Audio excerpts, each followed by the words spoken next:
If your diesel engine is hard to start during icy weather, we're here with a few tips to make it easier.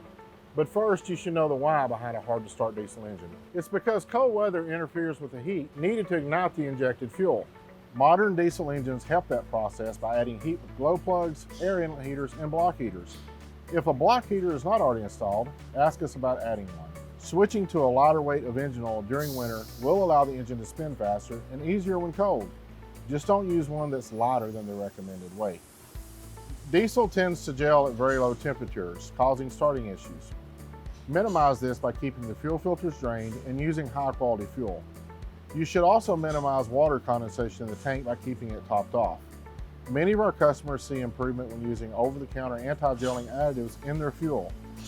Also, the fuel filter is the most common place for fuel to gel, so change it in the fall and then keep a spare.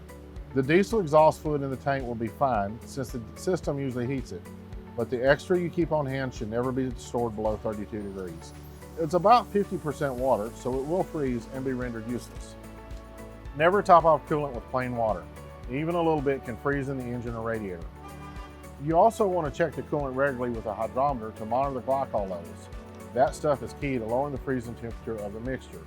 Pay attention to your gauges too, to avoid overcooling. If you idle too long and allow excessive airflow, it could lead to white smoke and increased fuel consumption. A battery can lose 35% of its power at 32 degrees and as much as 60% at 0 degrees. Check it for corrosion and fluid evaporation before winter to avoid adding strain and consider the use of a battery warmer. Resist the temptation to use starting fluid, as we've seen severe engine damage in some cases. When practical, keep your diesel-powered vehicle inside a shelter. Even with all these precautions in place, you'll still want to let the engine warm up for at least 5 minutes before putting it to work.